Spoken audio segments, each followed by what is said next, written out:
101 question क्या है कि अनमितिवाद के प्रतिपादक आचार्य कौन है। भामा है, शंकुक है, दंडी है और मम्मट है। तो अनमितिवाद के प्रतिपादक आचार्य जो हैं वो शंकुक हैं। सही जवाब जो है अनमितिवाद के प्रतिपादक आचार्य का है शंकुक।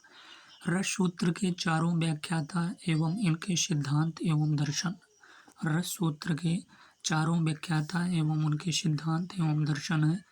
भट्ट लोलट की बात करें तो इनका सिद्धांत जो है उत्पत्तिवाद या आरोपवाद और दर्शन जो है मीमांसा है। दर्शन क्या है इनकी मीमांसा। अगर शंकुक की बात करें तो अभी यही पूछा गया था कि शंकुक जो है अनमितिवाद के प्रतिपादक आचार्य हैं और इनका दर्शन क्या है, न्याय है। भट्ट नायक का पूछा जाए तो इनका सिद्धांत भुक्ति या भोगवाद है। दर्शन सांख्य है। अभिनव गुप्त का पूछा जाए तो इनका सिद्धांत जो है अभिव्यक्तिवाद है और दर्शन क्या है, शैव है। तो 101 क्वेश्चन था कि अनमितिवाद के प्रतिपादक आचार्य कौन है। तो हमने बताया शंकुक है और इनका दर्शन क्या है, तो न्याय दर्शन है। और भट्ट लोलट उत्पत्तिवाद या आरोपवाद, मीमांसा दर्शन, भट्टनायक भुक्ति या भोगवाद, सांख्य दर्शन, अभिनवगुप्त अव्यक्तिवाद, शैव दर्शन। अगले क्वेश्चन की बात करेंगे। ये कौन सा क्वेश्चन था, 101 क्वेश्चन था। 102 क्वेश्चन की बात करेंगे कि मास्टर मनबोध की डायरी के रचयिता कौन है। कौन सा रचना है, मास्टर मनबोध की डायरी। मास्टर मनबोध की डायरी के रचयिता कौन है।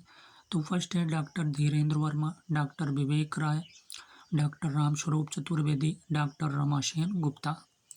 तो मास्टर मनबोध की डायरी के रचयिता कौन है भैया, तो बी से है डॉक्टर विवेक राय जो हैं ये मास्टर मनबोध की डायरी 2006 के रचयिता डॉक्टर विवेक राय। डॉक्टर धीरेन्द्र वर्मा ने मेरी कॉलेज डायरी 1954 ईस्वी में लिखा था। तो मेरी college diary doctor Dhirendra Verma की है। अगर मास्टर मनबोध की डायरी पूछा जाए तो ये विवेक राय, डॉक्टर विवेक राय। तो मास्टर मनबोध की डायरी 2006 में लिखी गई और इसके रचयिता जो हैं कौन है, डॉक्टर विवेक राय हैं। और मेरी कॉलेज डायरी 1954 में, और इसके जो रचयिता हैं डॉक्टर धीरेन्द्र वर्मा। मेरी college diary doctor Dhirendra Verma और मास्टर मनबोध की डायरी ये है डॉक्टर विवेक राय।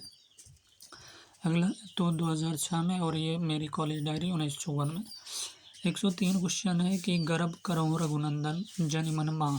गर्भ करहु रघुनंदन जनि मन माह, देखहु आपनि मूरत सिय के छाह में कौन सा छंद है। गर्भ करहु रघुनंदन जनि मन माह, देखहु आपनि मूरत सिय के छाह में कौन सा छंद है। बरवै सवैया सोरठा दोहा। तो इसमें से ये सही है, बरवै है। क्या है, गर्भ करहु रघुनंदन जनि मन माह, देखहु आपनि मूरत सिय के छाह में कौन सा छंद है, तो ये बरवै है। उक्त पंक्ति में बरवै छंद है। बरवै जो है अवधि का निजी छंद है। बरवै क्या है, अवधि का निजी छंद है और उक्त पंक्ति में बरवै छंद है।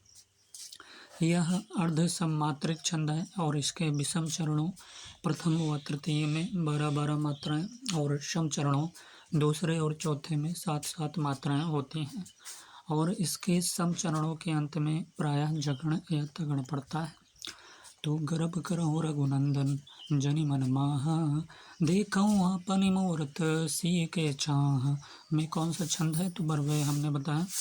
तो उक्त पंक्ति में बरवै छंद है। बरवै जो है अवधि का निजी छंद है। बरवै क्या है, अवधि का निजी छंद है।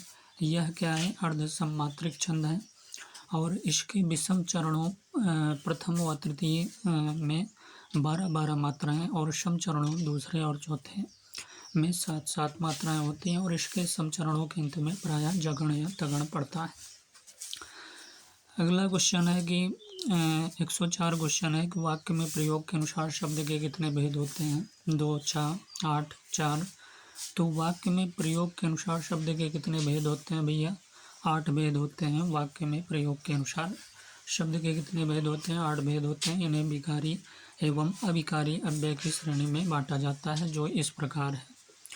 तो वाक्य में प्रयोग के अनुसार शब्द के कितने भेद होते हैं भैया? तो 8 प्रकार के होते हैं। और इन्हें विकारी एवं अविकारी अव्यय की श्रेणी में बांटा जाता है, जो इस प्रकार है। विकारी शब्द की बात करें तो पहला नंबर है संज्ञा, दूसरा सर्वनाम, क्रिया, विशेषण। संज्ञा, सर्वनाम, क्रिया, विशेषण ये विकारी शब्द हैं। अविकारी शब्द में देखें तो पहला नंबर क्रिया विशेषण आता है, फिर दूसरा नंबर समुच्चय बोधक, तीसरा नंबर संबंध बोधक और चौथा नंबर विस्मयादि बोधक। 105 क्वेश्चन है कि नवैश्वर रेखा संधि विच्छेद है। नवैश्वर रेखा संधि विच्छेद क्या है? नवधन ऐश्वर्य, नवैधन ऐश्वर्य, नवधन ऐश्वर्य, नवैधन ऐश्वर्य।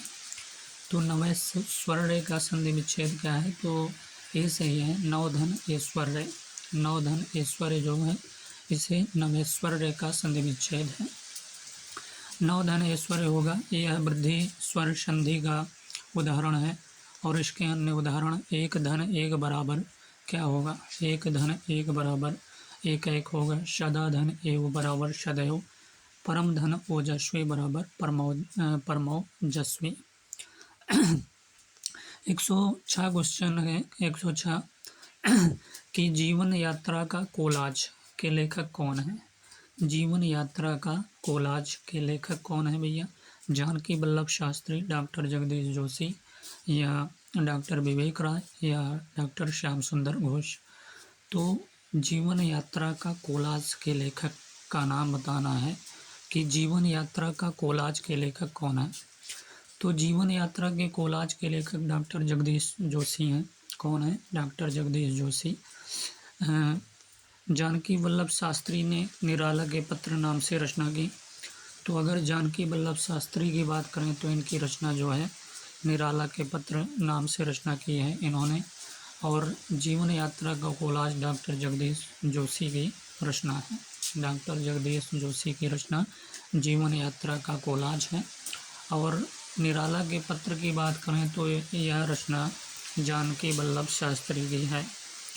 जीवन यात्रा का कोलाज जो है डॉक्टर जगदीश जोशी की है। और अगर बात करें कि जानकी वल्लभ शास्त्री की रचना तो ये निराला के पत्र नाम से है। 107 क्वेश्चन की बात करेंगे कि मैं नहीं जानता कि वह कहाँ है। मैं नहीं जानता कि वह कहाँ है। इस वाक्य में रेखांकित वाक्य किस प्रकार का उपवाक्य है? क्रिया विशेषण उपवाक्य, विशेषण उपवाक्य, क्रिया उपवाक्य, संज्ञा उपवाक्य। तो मैं नहीं जानता कि वह कहाँ है, तो इसमें से सही जवाब डी होगा। संज्ञा उपवाक्य है कि मैं नहीं जानता कि वह कहाँ है। वह कहाँ है, इस वाक्य में रेखांकित वाक्य संज्ञा उपवाक्य है। ठीक है। तो क्या है संज्ञा उपवाक्य का उदाहरण? जो आश्रित उपवाक्य संज्ञा की तरह कार्य करते हों उसे संज्ञा उपवाक्य कहते हैं। संज्ञा उपवाक्य के पूर्व प्रायः की का प्रयोग होता है। संज्ञा उपवाक्य के पूर्व पहले ही प्रायः की का प्रयोग होता है। तो मेरी जीवन देखिए 106 क्वेश्चन यही था कि जीवन यात्रा का कोलाज के लेखक कौन है? तो हमने बताया डॉक्टर जगदीश जोशी। और निराला का पत्र के लेखक की बात करें तो निराला के पत्र के लेखक हैं कौन? तो निराला के पत्र के लेखक हैं भैया जानकी वल्लभ शास्त्री। 108 क्वेश्चन की बात करेंगे कि रूपांतर के अनुसार शब्दों के कितने भेद होते हैं? 8, 4, 6, 2। तो रूपांतर के अनुसार शब्दों के भेद जो हैं 2 होते हैं। रूपांतर या व्याकरणिक प्रयोग के आधार पर शब्दों के 2 भेद होते हैं। पहला नंबर विकारी शब्द, दूसरा अविकारी शब्द। ऐसे शब्द जो लिंग, पुरुष, वचन आदि के आधार पर रूप परिवर्तन कर लेते हैं वो विकारी शब्द कहलाते हैं। तथा जो शब्द कभी अपना रूप नहीं बदलते ऐसे शब्द अविकारी शब्द कहलाते हैं। तो विकारी शब्द किसे कहते हैं? जो लिंग, पुरुष, वचन आदि के आधार पर रूप परिवर्तन कर लेते हैं वो विकारी शब्द कहलाते हैं। तथा जो शब्द कभी अपना रूप नहीं बदलते ऐसे शब्द अविकारी शब्द कहलाते हैं। अब 109 क्वेश्चन है कि मुझे थोड़ी चाय दो। इस वाक्य में कौन सा विशेषण है? समुदायवाचक है, परिमाणवाचक है, गुणवाचक है, संख्यावाचक है। तो भैया मुझे थोड़ी चाय दो ये परिमाणवाचक विशेषण है। मुझे थोड़ी चाय दो वाक्य में थोड़ी जो शब्द है ये परिमाणवाचक विशेषण है। परिमाणवाचक विशेषण से किसी वस्तु के माप तौल का बोध होता है। थोड़ी शब्द जो है अनिश्चित परिमाणवाचक विशेषण है। 110 क्वेश्चन है कि रस की साधन सामग्री के 4 प्रमुख अवयवों में से निम्न में से कौन सा नहीं है? विभाव, अनुभाव, संचारी भाव, प्रश्न भाव। तो रस की साधन सामग्री के 4 प्रमुख अवयवों में से निम्न में से कौन सा नहीं है? विभाव, अनुभाव, संचारी भाव, प्रश्न भाव। तो डी सही है, प्रश्न भाव सही है। रस की साधन सामग्री के 4 प्रमुख अवयवों में से निम्न में से कौन सा नहीं है? तो डी है, प्रश्न भाव। तो क्वेश्चन है, रस की साधन सामग्री के 4 प्रमुख अवयवों में से कौन सा इसमें से नहीं है? तो विभाव, अनुभाव और संचारी भाव तो है, पर प्रश्न भाव नहीं है। विभाव, स्थायी भाव, विभाव, अनुभाव, संचारी भाव। अगला क्वेश्चन है 111 क्वेश्चन है कि श्यामा प्रसाद मुखर्जी जीवन चरित्र के लेखक कौन है? क्या है रचना? श्यामा प्रसाद मुखर्जी का जीवन चरित्र है। इसके लेखक कौन है? छविनाथ पांडे, बलराज मधोक, आनंद प्रकाश जैन, केदारनाथ साहनी। तो भैया श्यामा प्रसाद मुखर्जी जीवन चरित्र के लेखक की बात करें तो ये बलराज मधोक हैं। श्यामा प्रसाद मुखर्जी जीवन चरित्र के लेखक कौन है? बलराज मधोक हैं। तो अगर क्वेश्चन आ जाए कि श्यामा प्रसाद मुखर्जी जीवन चरित्र के लेखक कौन है, तो बलराज मधोक बताएंगे, इसके रचनाकार हैं। रचना की दृष्टि से वाक्य कितने प्रकार के होते हैं? 8 प्रकार, 9 प्रकार, 3 प्रकार या 4 प्रकार। तो रचना की दृष्टि से वाक्य जो है 3 प्रकार के होते हैं। पहला नंबर सरल या साधारण वाक्य, दूसरा संयुक्त वाक्य, तीसरा नंबर मिश्र या मिश्रित वाक्य है। जबकि अर्थ की दृष्टि से वाक्य के 8 भेद हैं। पहला नंबर विधिवाचक, दूसरा निषेधवाचक, तीसरा आज्ञावाचक, चौथा प्रश्नवाचक, पांचवा विस्मयवाचक और छठवां जो है संदेहवाचक और सातवां इच्छावाचक और 8वां संकेतवाचक। तो अगर पूछा जाए रचना की दृष्टि से तो ये 3 प्रकार के होते हैं, सरल या साधारण वाक्य, संयुक्त वाक्य और मिश्र या मिश्रित वाक्य। अगर पूछा जाए अर्थ की दृष्टि से वाक्य के 8 भेद होते हैं, विधिवाचक, निषेधवाचक, आज्ञावाचक, प्रश्नवाचक और विस्मयवाचक, संदेहवाचक, इच्छावाचक, संकेतवाचक। 113 क्वेश्चन है कि प्रयोग के अनुसार सर्वनाम के कितने भेद होते हैं?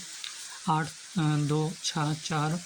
तो प्रयोग के अनुसार सर्वनाम के भेद की बात करें तो यह 6 प्रकार का होता है। प्रयोग के अनुसार सर्वनाम के कुल 6 भेद हैं जो निम्नवत है। पहला नंबर पुरुषवाचक। पुरुषवाचक में फर्स्ट उत्तम पुरुष, सेकंड मध्यम पुरुष और थर्ड जो है अन्य पुरुष। सेकंड में निजवाचक आता है, थर्ड में निश्चयवाचक आता है, फोर्थ में अनिश्चयवाचक, संबंधवाचक और प्रश्नवाचक। ये प्रयोग के अनुसार सर्वनाम के 6 भेद होते हैं। अगला क्वेश्चन की 114 क्वेश्चन है कि पत्थर का लैंप पोस्ट साक्षात्कार संग्रह के लेखक कौन है?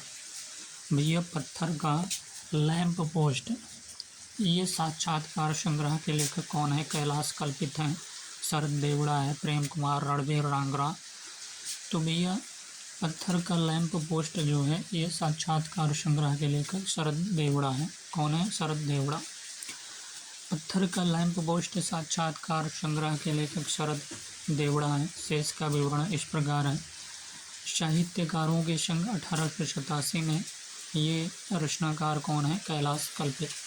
साहित्यकारों के संघ 1887 में कैलाश कल्पित हैं। इसके लेखक साधना से संवाद 2004 प्रेम कुमार लेखक हैं। और रणबीर रांगरा की बात करें तो सृजन की मनोभूमि है। फर्स्ट नंबर सृजन की मनोभूमि 1968 में और साहित्यिक साक्षात्कार 1978 में रणबीर रांगरा की रचना है। तो सृजन की मनोभूमि 1968, साहित्यिक साक्षात्कार 1978 रणबीर रांगरा की रचना। साधना से संवाद 2004 प्रेम कुमार। साहित्यकारों के संघ 1887 कैलाश कल्पित और पत्थर का लैंप पोस्ट साक्षात्कार संग्रह के लेखक शरद देवड़ा हैं। 115 क्वेश्चन है कि भरत मुनि और रस प्रक्रिया के 4 व्याख्याकारों में से निम्न में से कौन नहीं? इसमें से भट्ट लोलट, शंकुक, भट्टनायक, भामा। तो भामा नहीं है बल्कि भट्ट लोलट, शंकुक और भट्टनायक ये सभी रस प्रक्रिया के 4 व्याख्याकारों में से हैं। भामा भरत मुनि और रस प्रक्रिया के 4 व्याख्याकारों में से नहीं है, बल्कि ये अलंकार संप्रदाय के प्रवर्तक हैं। भामा रस सूत्र के 4 व्याख्याकार भट्टलोलट, शंकुक, भट्टनायक और अभिनव गुप्त हैं। 116 क्वेश्चन है कि विशेषण के कितने भेद होते हैं? 4 भेद, 8 भेद, 2 भेद, 4। तो बी सही है, 4 भेद होते हैं। विशेषण के कितने भेद होते हैं भैया? 4 भेद होते हैं विशेषण के। संज्ञा या सर्वनाम की विशेषता बताने वाले शब्दों को विशेषण कहते हैं, और तथा जिसकी विशेषता बताई जाए उसे विशेष्य कहते हैं। विशेषण कुल 4 प्रकार के होते हैं। गुणवाचक पहला नंबर, दूसरा परिमाणवाचक, तीसरा संख्यावाचक और चौथा सार्वनामिक। तो विशेषण पूछा जाए कि कितने भेद होते हैं विशेषण के, तो 4 भेद होते हैं, गुणवाचक, परिमाणवाचक, संख्यावाचक और सार्वनामिक। 117 क्वेश्चन है कि निम्नलिखित में से कौन सा शब्द अभिकारी है? गाय है, तुम्हारा, अचानक, सीता। तो इसमें से कौन सा अभिकारी शब्द है? तो सी सही है। अचानक जो है ये शब्द अभिकारी या अव्यय शब्द है। अचानक। वस्तुतः यह रीतिवाचक क्रिया विशेषण का उदाहरण है। गाय जो है ये जातिवाचक संज्ञा, तुम्हारा जो क्या है मध्यम पुरुष सर्वनाम का संबंध बोधक रूप तथा सीता व्यक्तिवाचक संज्ञा शब्द है। तो कौन सा अभिकारी शब्द है? अचानक जो है अभिकारी शब्द है, अव्यय शब्द है। वस्तुतः यह रीतिवाचक क्रिया विशेषण का उदाहरण है। गाय जो है जातिवाचक संज्ञा, तुम्हारा जो है मध्यम पुरुष सर्वनाम के संबंध बोधक रूप तथा सीता जो है व्यक्तिवाचक संज्ञा शब्द है। 118 क्वेश्चन है कि संसार का सारा कारोबार बच्चों को खिलाने पिलाने सुलाने आदि के लिए हो रहा है। संसार का जो सारा कारोबार है वो बच्चों को खिलाने पिलाने सुलाने आदि के लिए हो रहा है, और इस महत्वपूर्ण कर्तव्य में भूल न होने देने का काम माँ नामधारी जीवों को सौंपा गया है। यह किसका कथन है भैया? मन्नो भंडारी का, महादेवी वर्मा, शौर्यबाला, सुमित्रानंदन पंत। तो भैया ये कथन जो है प्रसिद्ध कवित्री महादेवी वर्मा का है। तो संसार का सारा कारोबार जो है बच्चों को खिलाने पिलाने सुलाने आदि के लिए हो रहा है, और इस महत्वपूर्ण कर्तव्य में भूल न होने देने का काम माँ नामधारी जीवों को सौंपा गया है। यह किसका कथन है? महादेवी वर्मा का है। किसका है? महादेवी वर्मा का। यह कथन जो है महादेवी वर्मा का है। महादेवी वर्मा जो है छायावाद युग की प्रमुख कवित्री हैं।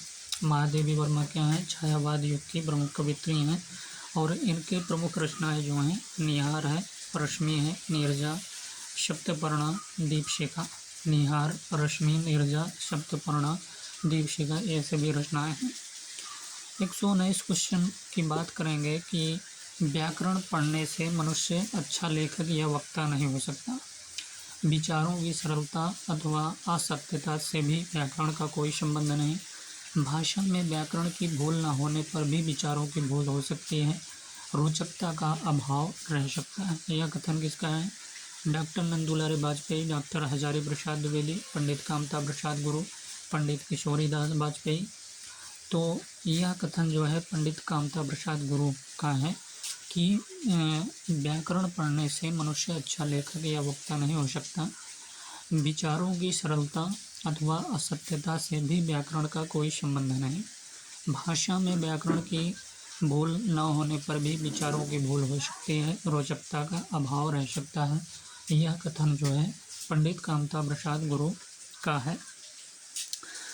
यह कथन जो है प्रसिद्ध वैयाकरण कामता प्रसाद गुरु का है। कामता प्रसाद गुरु ने हिंदी व्याकरण नामक व्याकरण की पुस्तक सन 1920 ईस्वी में लिखी, जो आज भी हिंदी व्याकरण के लिए मील का पत्थर साबित होती है। तो कामता प्रसाद गुरु ने हिंदी व्याकरण नामक व्याकरण की पुस्तक सन 1920 ईस्वी में लिखी, जो आज भी हिंदी व्याकरण के लिए मील का पत्थर साबित होती है। अगला क्वेश्चन है 120 क्वेश्चन कि मैंने सिल पहुँचाई ललित निबंध के लेखक कौन है? मैंने सिल पहुँचाई ललित निबंध के लेखक कौन है? डॉक्टर विद्यानिवास मिश्र, डॉक्टर विवेकी राय, डॉक्टर हजारी प्रसाद द्विवेदी, डॉक्टर वेद प्रकाश अमिताभ। तो ये सही डॉक्टर विद्यानिवास मिश्र का यह निबंध है, ललित निबंध मैंने सिल पहुँचाई। तो मैंने सिल पहुँचाई ललित निबंध के लेखक डॉक्टर विद्यानिवास मिश्र हैं, और इनके अन्य प्रसिद्ध निबंध इस प्रकार हैं। चितवन की छां इनकी रचना है। हल्दी दूब है, तुम चंदन हम पानी, मेरे राम का मुकुट भीग रहा है, परंपरा बंधन नहीं, ये भी रचना इनकी है। कौन तू फुलवा बीन निहारी, कौन तू फुलवा बीन निहारी, फागुन द्विरे दिना, फागुन द्विरे दिना, शिरीष की याद आई, गांधी का करुण रस। तो ये सभी रचना कौन तू फुलवा बीन निहारी, परंपरा बंधन नहीं, फागुन द्विरे दिना, शिरीष की याद आई, गांधी का करुण रस आदि जो रचनाएं हैं ये सभी डॉक्टर विद्यानिवास मिश्र की रचना है। 121 क्वेश्चन है कि वाच्य के कितने प्रकार होते हैं। तो वाच्य के 2 प्रकार, 5 प्रकार, 4 या 3। तो वाच्य के 3 प्रकार होते हैं। क्रिया के उस रूपांतर को वाच्य कहते हैं जिसके द्वारा इस बात का बोध होता है कि वाक्य के अंतर्गत कर्ता, कर्म अथवा भाव इनमें से किसकी प्रधानता है, इनमें से किसके अनुसार क्रिया के पुरुष, वचन आदि आए हैं। इसी के आधार पर वाच्य के 3 प्रकार होते हैं। पहला नंबर कर्तृवाच्य, दूसरा कर्मवाच्य, तीसरा भाववाच्य। तो वाच्य कितने प्रकार के होते हैं? 3 प्रकार के होते हैं वाच्य। और पहला नंबर हमने बताया कर्तृवाच्य, दूसरा कर्मवाच्य, तीसरा भाववाच्य। तो वाच्य कितने प्रकार के होते हैं? 3 प्रकार के। पहला नंबर कर्तृवाच्य, दूसरा कर्मवाच्य, तीसरा भाववाच्य। क्रिया के उस रूपांतर को वाच्य कहते हैं जिसके द्वारा इस बात का बोध होता है कि वाक्य के अंतर्गत कर्ता, कर्म अथवा भाव इनमें से किसकी प्रधानता है, तो इनमें से किसके अनुसार क्रिया के पुरुष, वचन आदि आए हैं। इसी के आधार पर वाच्य के 3 प्रकार होते हैं। तो पहला नंबर कर्तृवाच्य, दूसरा कर्मवाच्य और तीसरा भाववाच्य। 122 क्वेश्चन है कि मौलिक रूप से व्यंजना कितने प्रकार की बनती हैं? 4, 2, 3 या 6। तो मौलिक रूप से व्यंजना जो है कितने प्रकार की बनती हैं? 3 प्रकार की। मौलिक रूप से व्यंजना के 3 प्रकार होते हैं। शब्द के जिस व्यापार से मुख्य और लक्ष्य अर्थ से भिन्न अर्थ की प्रतीति हो उसे व्यंजना कहते हैं। इसके प्रकार निम्न है। पहला नंबर अभिधा मूला शाब्दी व्यंजना, दूसरा लक्षणा मूला शाब्दी व्यंजना और तीसरा अर्थी व्यंजना। तो पहला नंबर क्या है? अभिधा मूला शाब्दी व्यंजना और दूसरा लक्षणा मूला शाब्दी व्यंजना और तीसरा अर्थी व्यंजना।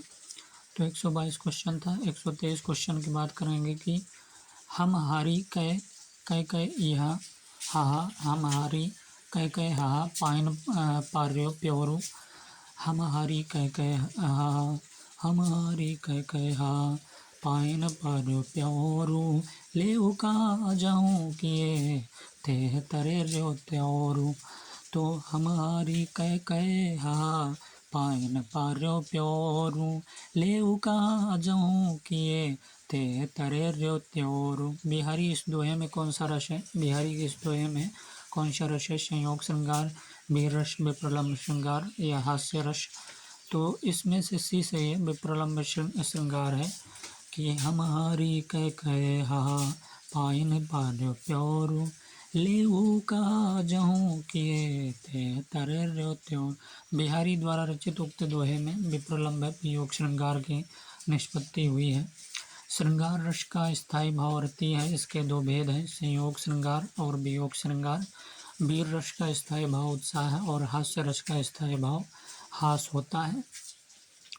तो इसमें हमने कौन सा रस बताया? तो विप्रलम्ब। दोहे में कौन सा रस है? तो विप्रलम्ब श्रृंगार बताया।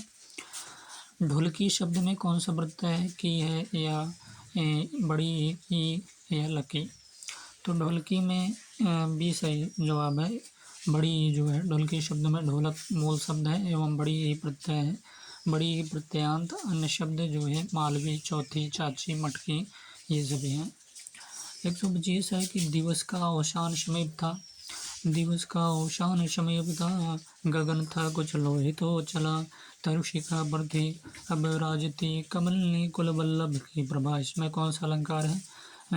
ब्याजोक्ति, स्वाभावोक्ति, ब्याज स्तुति, असंगति। तो इसमें कौन सा अलंकार है? तो ये स्वाभावोक्ति अलंकार है। दिवस का अवसान समीप था, गगन था कुछ लोहित हो चला, तरुशिखा प्रति अब रजती, कमलनी कुल वल्लभ की प्रभा। इस पंक्ति में स्वाभावोक्ति अलंकार है। काव्य में किसी वस्तु, व्यक्ति या स्थिति के स्वाभाविक वर्णन से, काव्य में किसी वस्तु हो गया, व्यक्ति या स्थिति के स्वाभाविक वर्णन से इस अलंकार की सृष्टि होती है। इस अर्थालंकार की सादगी में चमत्कार रहता है। इस अलंकार की सृष्टि होती है और इस अर्थालंकार की क्या होती है, सादगी में चमत्कार रहता है। तो दिवस का अवसान समीप था, गगन था कुछ लोहित हो चला, तरुशिखा पर थी अब राजती कमलनी वल्लभ की प्रभा। इस पंक्ति में स्वभावोक्ति अलंकार है। काव्य में किसी वस्तु, व्यक्ति या स्थिति के स्वाभाविक वर्णन से इस अलंकार की सृष्टि होती है। इस अर्थालंकार की सादगी में चमत्कार रहता है। 126 क्वेश्चन है कि निम्नलिखित में शब्द अलंकार कौन सा है? दीपक, यमक, रूपक, उपमा। तो यमक जो है ये शब्द अलंकार है, यमक शब्द अलंकार है। अलंकार के जो है मुख्यतः 3 भेद किए गए हैं, शब्द अलंकार, अर्थालंकार और उभय अलंकार। शब्दों एवं वर्णों के आधार पर शब्दालंकार की सृष्टि होती है और अर्थ के आधार पर अर्थालंकार की। प्रमुख शब्द अलंकार की बात करें तो इसमें अनुप्रास आता है, यमक, श्लेष, वक्रोक्ति और विवक्षा शब्दालंकार में आते हैं। अनुप्रास, यमक, श्लेष, वक्रोक्ति और विवक्षा। प्रमुख अर्थालंकार की बात करें तो इसमें उपमा, रूपक, उत्प्रेक्षा और अतिशयोक्ति और दृष्टांत, ये सभी जो है अर्थालंकार में आते हैं। 127 क्वेश्चन है कि पूत कपूत तो का धन संचय, पूत सपूत तो का धन संचय, इसमें कौन सा अलंकार है? पूत कपूत तो का धन संचय, पूत कपूत तो पूत कपूत तो का धन संचय, पूत सपूत तो का धन संचय, इसमें कौन सा अलंकार है? लाटानुप्रास, वृत्तानुप्रास, अनुप्रास या छेकानुप्रास। तो ये भैया लाटानुप्रास है। प्रश्नगत पंक्ति लाटानुप्रास का उदाहरण है। लाटानुप्रास अनुप्रास अलंकार का एक भेद है। जब एक शब्द या वाक्य खंड की आवृत्ति उसी अर्थ में हो पर तात्पर्य या अन्वय में भेद हो तो वह लाटानुप्रास होता है। जब एक शब्द या वाक्य खंड जैसे पूत कपूत तो का धन संचय और पूत सपूत तो का धन संचय, तो जब एक शब्द या वाक्य खंड की आवृत्ति उसी अर्थ में हो, उस पर तात्पर्य या अन्वय में भेद हो तो वहाँ लाटानुप्रास होता है। अगला क्वेश्चन है 128 क्वेश्चन, वाणी की 4 अवस्थाओं में से निम्नलिखित में से में कौन सी नहीं है? वाणी की 4 अवस्थाओं में से निम्नलिखित में से कौन सी नहीं है? परा, मध्यमा, लघिमा, लघिमा, पश्यन्ति। तो वाणी की 4 अवस्थाओं में से निम्नलिखित में से कौन सी नहीं है? तो भैया सी नहीं है, लघिमा जो है वाणी की 4 अवस्थाओं में से नहीं है, बल्कि परा है, मध्यमा है और पश्यन्ति। लघिमा वाणी की 4 अवस्थाओं में से एक नहीं। वैदिक युग के ऋषियों ने वाणी को 4 भागों में बांटा। पहला नंबर वैखारी वाणी और दूसरा मध्यमा वाणी और तीसरा पश्यन्ति वाणी और परावाणी। निम्नलिखित 129 133 निम्नलिखित गद्यांश को पढ़िए और निर्देश है कि 129 133 निम्नलिखित गद्यांश को पढ़िए और उनका क्या देना है, सही उत्तर दीजिए। जिससे हमें दुख पहुंचता है उस पर यदि हमने क्रोध किया और यह क्रोध हमारे हृदय में बहुत दिनों तक क्या रहा, टिका रहा, तो वह बैर कहलाता है। इसका स्थायी रूप में टिक जाने के कारण क्रोध का वेग और उग्रता तो धीमी पड़ जाती है, पर लक्ष्य को पीड़ित करने की प्रेरणा बराबर बहुत काल तक हुआ करती है। क्रोध अपना बचाव करते हुए शत्रु को पीड़ित करने की युक्ति आदि सोचने का समय प्रायः नहीं देता, पर वैर उसके लिए बहुत समय देता है। पूछिए तो क्रोध और वैर का भेद केवल कालकृत है। दुख पहुंचाने के साथ ही दुखदाता को पीड़ित करने की प्रेरणा करने वाला मनोविकार क्रोध और कुछ काल बीत जाने पर प्रेरणा करने वाला भाव वैर है। किसी ने आपको गाली दी, यदि आपने उसी समय उसे मार दिया तो आपने क्रोध किया। मान लीजिए कि वह गाली देकर भाग गया और 2 महीने बाद आपको कहीं मिला। अब यदि उससे बिना फिर गाली सुने मिलने के साथ ही उसे मार दिया तो यह आपका बैर निकालना हुआ। विवरण ये स्पष्ट है कि बैर उन प्राणियों में होता है जिनमें धारणा अर्थात भावों की संचय की शक्ति होती है। पशु और बच्चे किसी से बैर नहीं मानते। चूहे और बिल्ली के संबंध का बैर नामक नाम अलंकारिक है। आदमी का न आम अंगूर से कुछ बैर है, न भेड़ बकरे से। पशु और बच्चे दोनों क्रोध करते हैं और थोड़ी देर के बाद भूल जाते हैं। तो 129 क्वेश्चन है कि चूहे और बिल्ली के संबंध में बैर शब्द क्या है? तो ये भैया अलंकारिक है। क्या है? काल्पनिक सत्य, अलंकारिक सत्य, तो ये अलंकारिक है। गद्यांश के अनुसार चूहे और बिल्ली के संबंध में बैर अलंकारिक शब्द है। बैर में क्रोध का वेग क्या है, तो कम हो जाता है। गद्यांश के अनुसार बैर में क्रोध का वेग क्या है, कम हो जाता है। 131 क्वेश्चन है, दुख पहुंचाने के साथ ही दुखदाता को पीड़ित करने की प्रेरणा देने वाला मनोविकार क्या है, क्रोध है। सी सही है, दुख पहुंचाने के साथ ही दुखदाता को पीड़ित करने की प्रेरणा देने वाला मनोविकार क्रोध है। बैर करने के लिए आवश्यक क्या है, तो शारीरिक शक्ति, बौद्धिक शक्ति, धनबल या धारणा शक्ति। तो 132 का सही जवाब डी है। क्या सही जवाब है, डी धारणा शक्ति है बैर करने के लिए आवश्यक। क्या है, धारणा शक्ति। गद्यांश के अनुसार बैर करने के लिए धारणा शक्ति अर्थात भाव संचय की शक्ति होना आवश्यक है। शिशुओं और मानवेतर प्राणियों में बैर क्या होता है, नहीं होता है। गद्यांश के अनुसार शिशुओं और मानवेतर प्राणियों में बैर नहीं होता। 134 है कि पृष्ठ परिषद अधिनियम कब बनाया गया था, तो 1978 ईस्वी में पृष्ठ परिषद अधिनियम सन 1978 में बनाया गया था। सन 1954 में प्रथम पृष्ठ आयोग ने पृष्ठ परिषद की स्थापना की, अनुशंसा की। पहली बार 4 जुलाई 1966 को पृष्ठ परिषद स्थापित हुआ।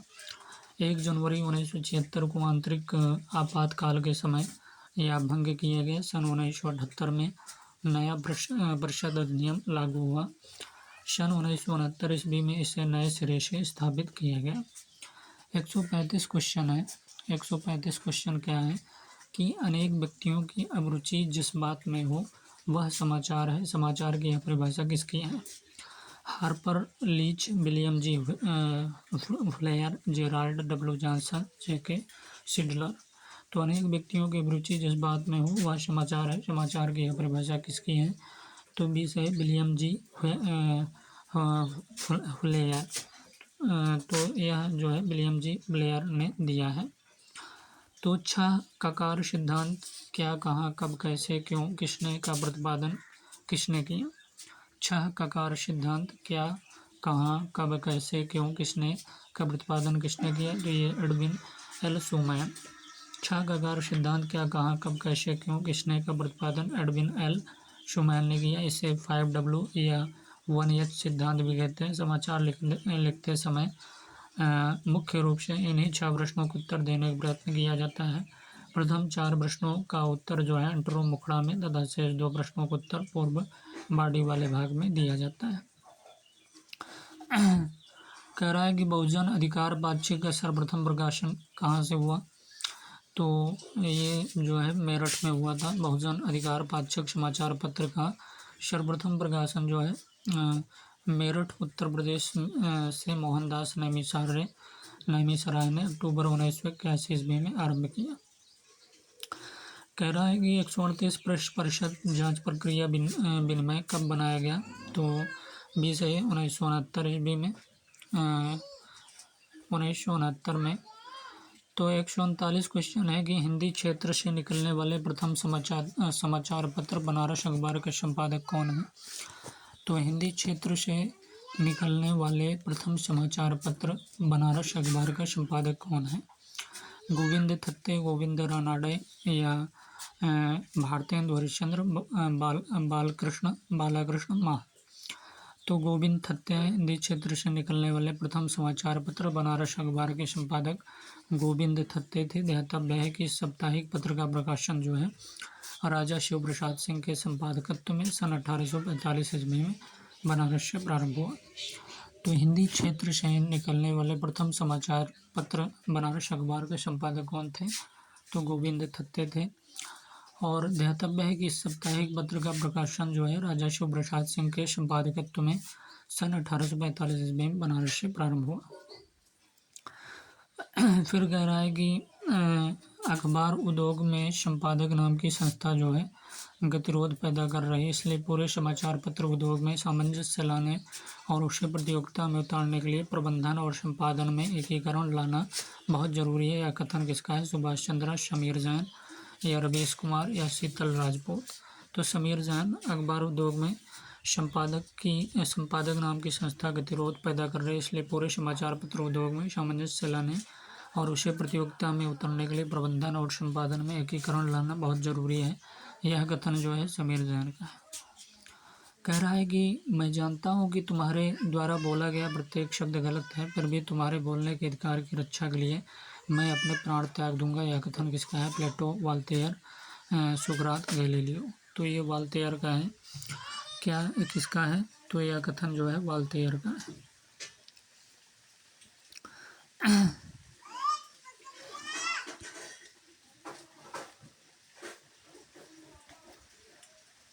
राम शरण जोशी, बाबूराव विश्वराव, मध्य समाचार और संस्करणों का कुल चलिए निम्नलिखित पद्यांश को पढ़िए और प्रश्नों के सही उत्तर दीजिए। तो पद्यांश है अजगरों से भरे जंगल। अब देखिए ये भवानी प्रसाद मिश्र का शायद कविता है। देखिए अजगरों से भरे जंगल, अगमगत से परे जंगल, साथ साथ पहाड़ वाले, बड़े छोटे झाड़ वाले, शेर वाले, बाघ वाले, गरज और दहाड़ वाले, कंप से कनकने जंगल, कंप से कनकने जंगल, नींद में डूबे हुए से ऊँघते अनमने जंगल, इन वनों के खूब भीतर चारे मुर्गे चार तीतर, पाल कर निश्चिंत बैठे बिजन वन के बीच बैठे, झोपड़ी पर फूस डाले गोंड तगड़े और काले। जंगल में झोपड़ी है, जंगल में झोपड़ी है, तो इसका सही जवाब क्या है? आदिवासियों की। तो पद्यांश के अनुसार जंगल में आदिवासियों की झोपड़ी है, जंगल में झोपड़ी है आदिवासियों की। अगला क्वेश्चन है जंगल का जीवन कैसा है? सामान्य है, सुखद है, रोमांचक है, कष्टप्रद है? तो भैया डी है। जंगल का जीवन क्या है? कष्टप्रद है। उपयुक्त पद्यांश के साथ साथ पहाड़ वाले से कवि का तात्पर्य क्या है? तो ये भैया सतपुड़ा पर्वत, सप्त सिंधु, अरावली पर्वत, नीलगिरी पर्वत, सतपुड़ा पर्वत है, ये सही है।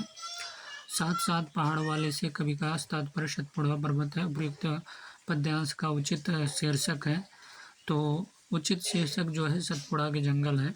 ठीक है। निम्नलिखित पद्यांश को पढ़िए और प्रश्नों के सही उत्तर दीजिए।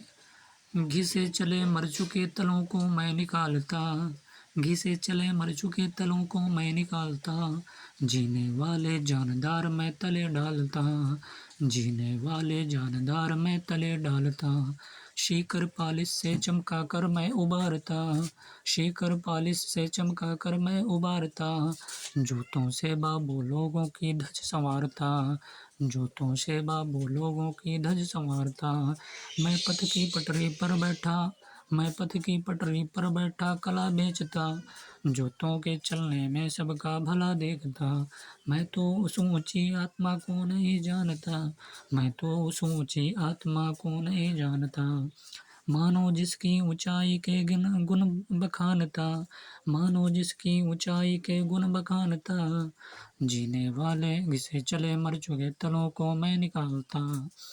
तो कविता में मानव किसकी ऊंचाई के गुण बखानता है? मोची का, कवि का, ईश्वर का, नेता का। तो कविता में मानव किसकी ऊंचाई के गुण बखानता है? ईश्वर का।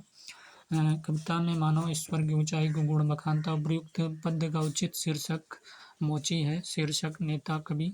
तो ये मोची है, उपयुक्त पद्य का उचित शीर्षक जो है मोची है। 153 क्वेश्चन है कि मैं पथ की पटरी पर बैठा कला बेचता, पंक्ति में क्या है? तो आम आदमी, नेता, मोची या कोई। तो इसका 153 का सही जवाब जो है डी है कि मोची है। मैं पथ की पटरी पर बैठा कला बेचता, पंक्ति में मोची है। मैं पथ की पटरी पर बैठा कला बेचता, इस पंक्ति के केंद्र में मोची है। 154 क्वेश्चन है कि जूतों से बाबू लोगों की धज संवारता से कवि का आशय है? सुंदरता बढ़ाना, सम्मान करना, औकात बताना, पिटाई करना। तो ये सही है, सुंदरता बढ़ाना। जूतों से बाबू लोगों की धज संवारता से कवि का आशय है सुंदरता बढ़ाना। निम्नलिखित गद्यांश को पढ़िए और उसके सही उत्तर दीजिए, उसका सही उत्तर दीजिए। अपने ही कल्पना पट पर इन अनुभव प्रक्षेपणों के सही कलात्मक चित्र प्रस्तुत करने के लिए न केवल मार्मिक मनन और उनके संकलन संचयन की आवश्यकता है, वरन इसके बहुत बहुत पहले विश्व दृष्टि की आवश्यकता है। इस दृष्टि के अभाव में अपने ही अनुभवों के ठीक ठीक महत्व हम आंक नहीं पाते और इसलिए केवल कुछ विशिष्ट अनुभवों या अनुभवाभासों को ही तरजीह देकर अन्य महत्वपूर्ण अनुभव का गला घोंट देते हैं। क्या यह सच नहीं कि मेरे ख्याल से यह एक तथ्य है? इस रूख का नतीजा यह होता है कि बहुत बार हमारा साहित्यिक विकास जिस दिशा में जैसा होना चाहिए वैसा नहीं हो पाता। हम जो अनुभव साहित्य प्रकटीकरण के लिए प्रवृत्तिवश चुन लेते हैं, उनकी हमें बाद में आदत पड़ जाती है। उनके चित्रण अंकन का अभ्यास हो जाने के कारण हम केवल उन्हें ही प्रकट करते रहते हैं। शेष अनुभव अपनी गहराई, तीव्रता तथा प्रभावशालित्व के बावजूद मन के अंधेरे में पड़े रहते हैं, भले ही कभी-कभी उनकी गूंज हमारे द्वारा निर्मित साहित्य में चली जाए। तो अपने ही कल्पना पट पर इन अनुभव प्रक्षेपणों के सही कलात्मक चित्र प्रस्तुत करने के लिए न केवल मार्मिक मनन और उसके संकलन संचयन की आवश्यकता है, वरन इसके बहुत बहुत पहले विश्व दृष्टि की आवश्यकता है। इस दृष्टि के अभाव में अपने ही अनुभवों को ठीक ठीक महत्व हम आंक नहीं पाते और इसलिए केवल कुछ विशिष्ट अनुभवों या अनुभवाभासों को ही तरजीह देकर अन्य महत्वपूर्ण अनुभवों को गला घोट देते हैं। क्या यह सच नहीं कि मेरे ख्याल से यह एक तथ्य है? इस रूप का नतीजा यह होता है कि बहुत बार हमारा साहित्यिक विकास जिस दिशा में जैसा होना चाहिए वैसा नहीं हो पाता। हम जो अनुभव साहित्य प्रकटीकरण के लिए प्रवृत्तिवश चुन लेते हैं, उनकी हमें बाद में आदत पड़ जाती है। उनके चित्रण अंकन का अभ्यास हो जाने के कारण हम केवल उन्हें ही प्रकट करते रहते हैं। शेष अनुभव अपनी गहराई, तीव्रता तथा प्रभावशालित्व के बावजूद मन के अंधेरे में पड़े रहते हैं, भले ही कभी-कभी उनकी गूंज हमारे द्वारा निर्मित साहित्य में चली जाए। देखिए 155 क्वेश्चन है कि साहित्यकार का साहित्य लेखक के अनुसार प्रवृत्तिवश चयनित है। अभ्यास, तीव्रता, प्रभाव, अनुभव। तो साहित्यकार का साहित्य लेखक के अनुसार प्रवृत्तिवश चयनित है। अभ्यास, तीव्रता, प्रभाव, अनुभव। तो अनुभव सही है, डी सही है कि साहित्यकार का साहित्य जो होता है लेखक के अनुसार प्रवृत्तिवश चयनित है, तो अनुभव है। अगला क्वेश्चन है 156 की समानता। लेखक अपने लेखन में प्रमुखता किसको देता है? सामान्य अनुभवों को, विशिष्ट अनुभवों को, या विशिष्टीकरण को, या सरलीकरण को? तो बी सही है, विशिष्ट अनुभवों को। जो समानता लेखक अपने लेखन में विशिष्ट अनुभवों को प्रमुखता देता है। 157 है कि उत्कृष्ट लेखक जो है प्रवृत्तिवश अनुभवों का चयन नहीं करता है। गद्यांश के अनुसार जो है प्रवृत्तिवश अनुभवों का चयन करता है, विशिष्ट अनुभवों से युक्त होता है, उत्कृष्ट वक्ता होता है, प्रवृत्तिवश अनुभवों का चयन नहीं करता। तो इसका उत्कृष्ट लेखक डी से है, प्रवृत्तिवश अनुभवों का चयन नहीं करता है। 157 के बाद 158 है कि सही कलात्मक चित्र प्रस्तुत करने के लिए लेखक की दृष्टि में सर्वाधिक आवश्यक तत्व क्या है? तो विश्व दृष्टि है। गद्यांश के अनुसार सही कलात्मक चित्र प्रस्तुत करने के लिए लेखक की दृष्टि में सर्वाधिक आवश्यक तत्व विश्व दृष्टि है। लेखक के अनुसार साहित्यिक विकास में मुख्य बाधक तत्व कौन सा है? तो विशिष्ट अनुभवों की प्रधानता। अनुभवहीनता, क्लिष्ट शब्दावली, रस तत्व की अनदेखी। तो डी सही है, विशिष्ट अनुभवों की प्रधानता। लेखक के अनुसार साहित्यिक विकास में मुख्य बाधक तत्व विशिष्ट अनुभवों की प्रधानता है। 160 क्वेश्चन है कि मनोरंजन के कई और साधन निकल आएंगे तभी व्यभिचार घटेगा। यह कथन किसका है? दिनकर, नागार्जुन, बेचन शर्मा, उग्र, आज्ञे। मनोरंजन के कई और साधन निकल आएंगे, मनोरंजन के कई और साधन निकल आएंगे तभी व्यभिचार घटेगा। तो यह कथन किसका है भैया? तो यह कथन नागार्जुन का है कि मनोरंजन के कई और साधन निकल आएंगे तभी व्यभिचार घटेगा। यह कथन प्रमुख प्रगतिवादी लेखक नागार्जुन का है। बच्चन सिंह ने नागार्जुन की कविताओं को नुक्कड़ कविता की संज्ञा दी। किसने? तो बच्चन सिंह ने नागार्जुन की कविताओं को नुक्कड़ कविता की संज्ञा दी है। और इनकी प्रमुख कविताएं जो हैं युगधारा है, सतरंगे पंखों वाली, और हरिजन गाथा है, पुरानी ज्योतियों का कोरस है, भूमिजा। ये सभी रचनाएं जो है नागार्जुन की रचना है। युगधारा, शतरंगे पंखों वाली, हरिजन गाथा, पुरानी ज्योतियों का कोरस, भूमिजा, ये सभी रचना जो है नागार्जुन की रचना है।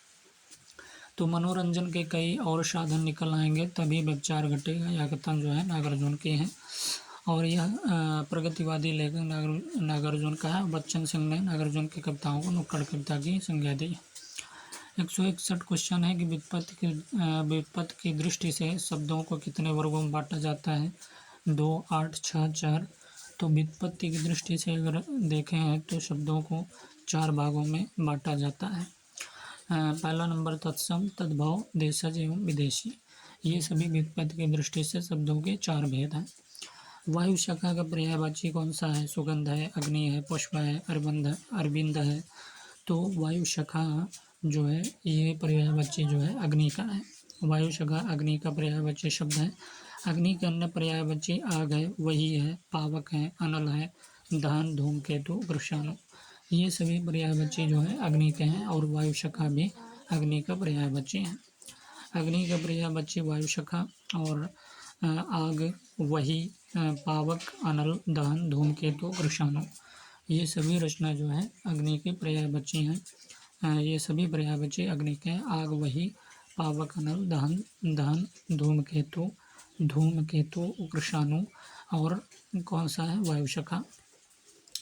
163 क्वेश्चन है कि हिंदी साहित्य का सबसे नया और शक्तिशाली रूप किस साहित्यिक विधा में प्रकट हुआ है?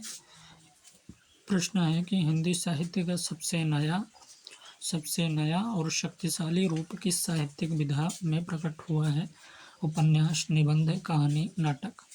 तो ये उपन्यास में प्रकट हुआ है। हिंदी साहित्य का सबसे नया और शक्तिशाली रूप किस साहित्यिक विधा में प्रकट हुआ है? तो ये उपन्यास में है।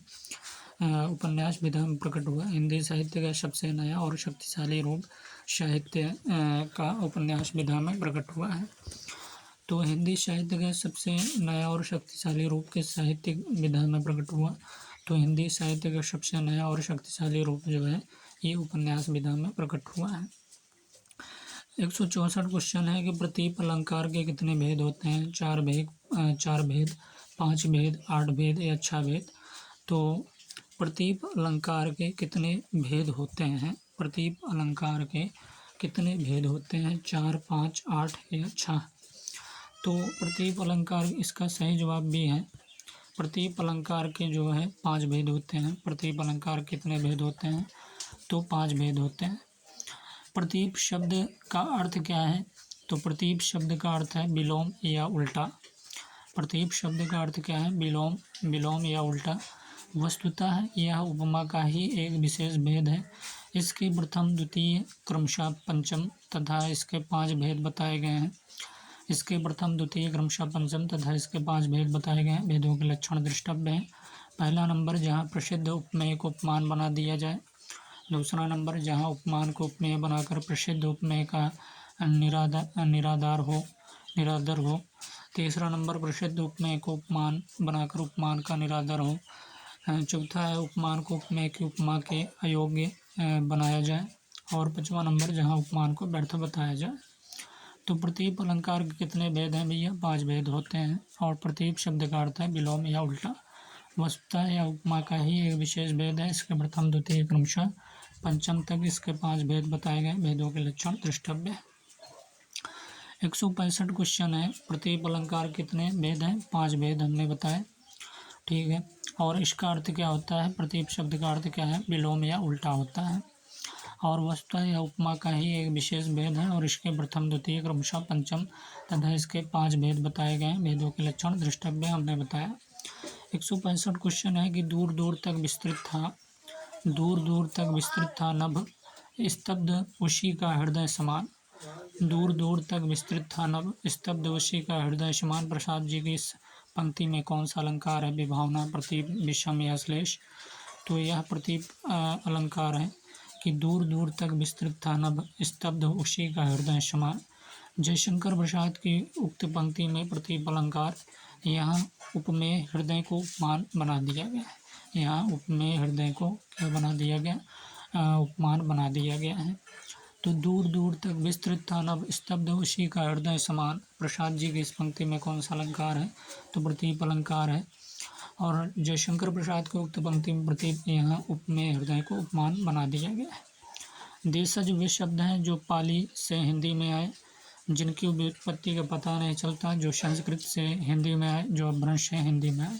तो बी सही है, जिनकी व्युत्पत्ति का पता नहीं चलता वे देशज शब्द होते हैं।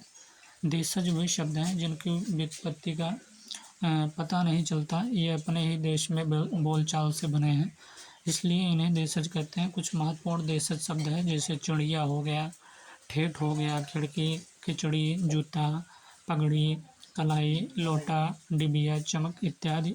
जो शब्द संस्कृत से बिना किसी परिवर्तन के हिंदी में प्रयुक्त होते हैं वह तत्सम शब्द कहलाते हैं। तो देशज वे शब्द हैं जिनकी व्युत्पत्ति का पता नहीं चलता।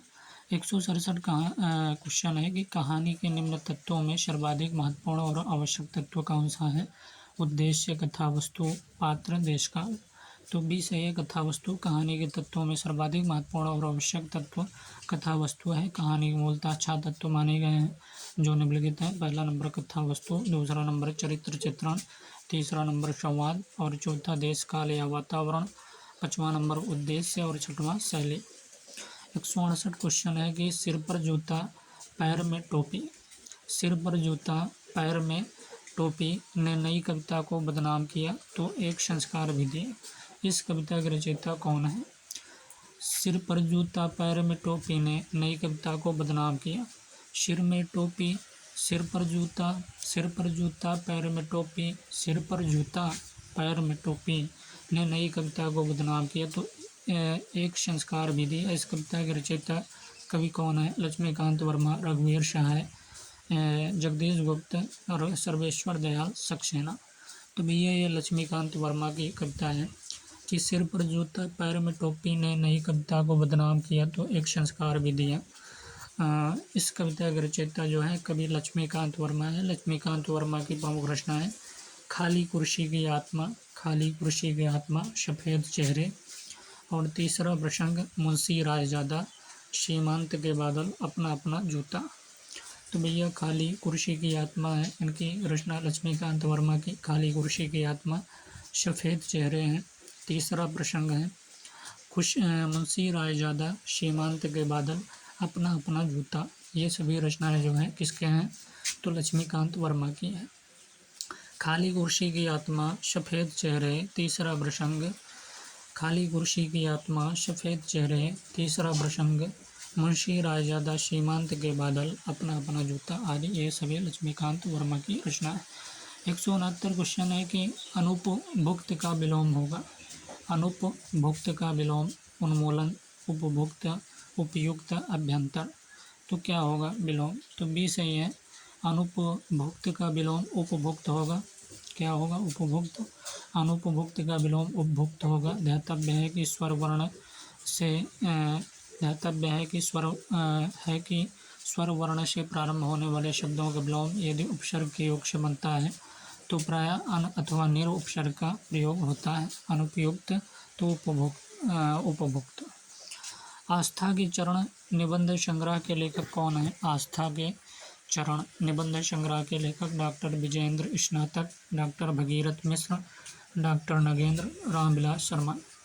तो आस्था के चरण निबंध संग्रह के लेखक का नाम बताना है कि आस्था के चरण निबंध लेखक के निबंध संग्रह के लेखक कौन है? तो डॉक्टर नगेंद्र है, सी सही जवाब है। आस्था के चरण निबंध संग्रह के लेखक कौन है? डॉक्टर नगेंद्र है। इनके अन्य निबंध इस प्रकार हैं विचार और अनुभूति है, आधुनिक हिंदी कविता और प्रमुख प्रवृत्तियाँ इनकी रचना है। आधुनिक हिंदी कविता और प्रमुख प्रवृत्तियाँ, विचार विश्लेषण और विचार और विवेचन है, अनुसंधान और आलोचना है, आलोचना की आस्था और आस्था के चरण, आलोचना की भी आस्था है, अध्ययन है, साहित्य साधना और समाज है, कला साहित्य और समीक्षा आदि भगीरथ मिश्र के प्रमुख निबंध हैं। तो ये सभी भगीरथ मिश्र के रचना है। तो इनके अन्य निबंध इस प्रकार हैं विचार और अनुभूति, आधुनिक हिंदी कविता और प्रमुख प्रवृत्तियाँ, विचार विश्लेषण, विचार और विवेचन, अनुसंधान और आलोचना, आलोचना की आस्था,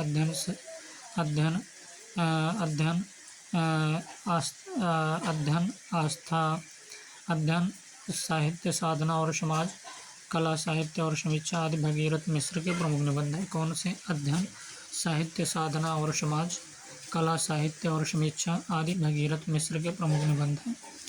तो आस्था के चरण निबंध संग्रह के लेखक कौन है? तो भैया डॉक्टर नगेंद्र का है और इनकी और निबंध हैं विचार और अनुभूति हैं, आधुनिक हिंदी कविता और प्रमुख प्रवृत्तियाँ हैं, आधुनिक हिंदी कविता और प्रमुख प्रवृत्तियाँ हैं, ठीक है।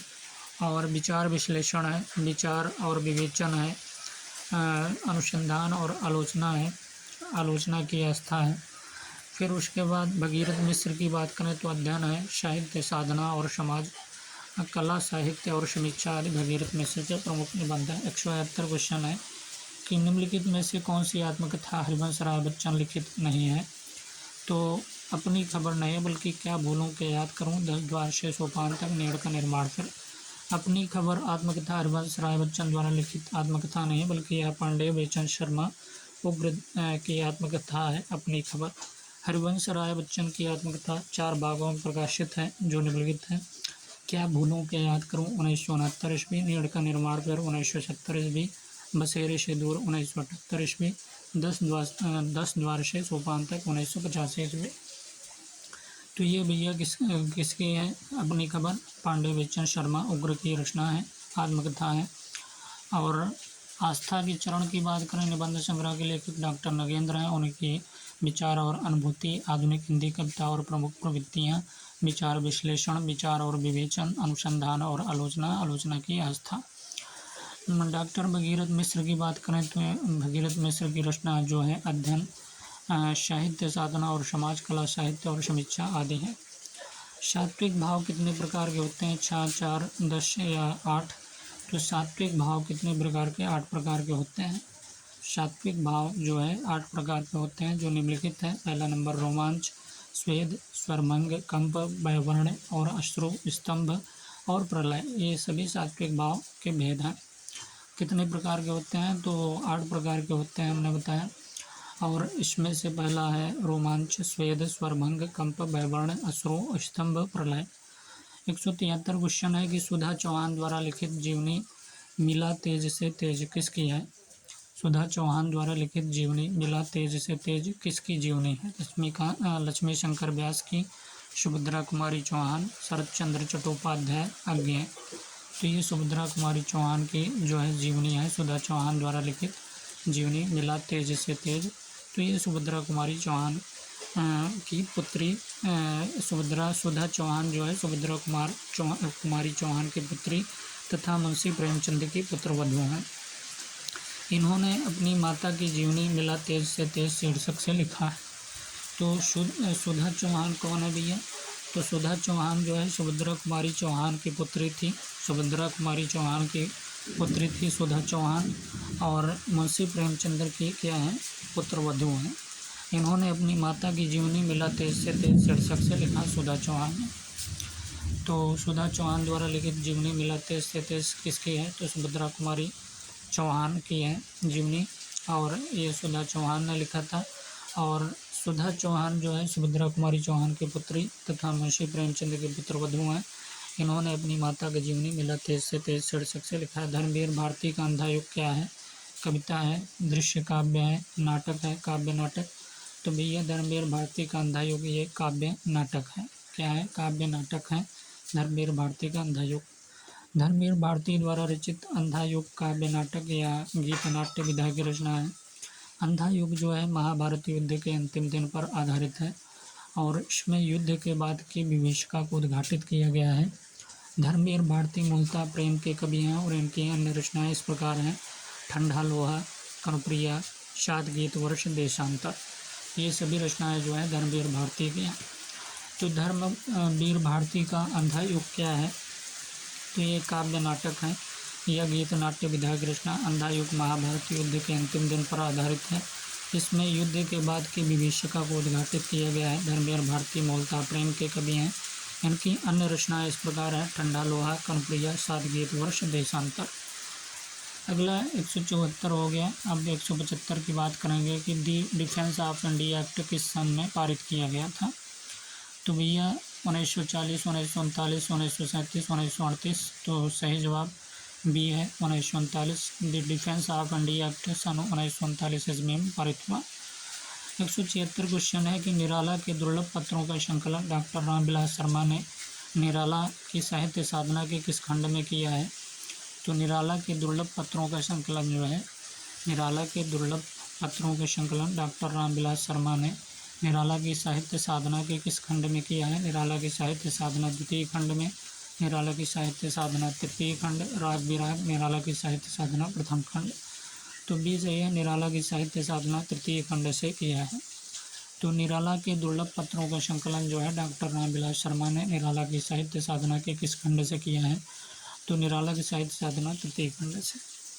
निराला की दुर्लभ पत्रों का संकलन डॉक्टर रामविलास शर्मा ने निराला की साहित्य साधना तृतीय खंड में किया है।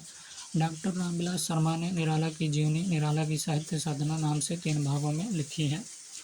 डॉक्टर रामविलास शर्मा ने निराला की जीवनी निराला की साहित्य साधना नाम से 3 भागों में लिखी है। 177 क्वेश्चन है कि भरत मुनि ने अपने नाट्य शास्त्र में संचारी भावों की कितनी संख्या का उल्लेख किया? 33, 34, 31, 32। तो भरत मुनि ने अपने नाट्य शास्त्र में संचारी भावों की कितनी संख्या का उल्लेख किया? 33 संख्या का। 33। तो भरत मुनि ने अपने नाट्य शास्त्र में कुल 49 भाव माने हैं, जिसमें से 33 संचारी भाव, 8 सात्विक भाव तथा 8 स्थायी भाव माने हैं। इन्हीं 8 स्थायी भाव के आधार पर ही भरत मुनि ने रसों की संख्या भी 8 मानी है।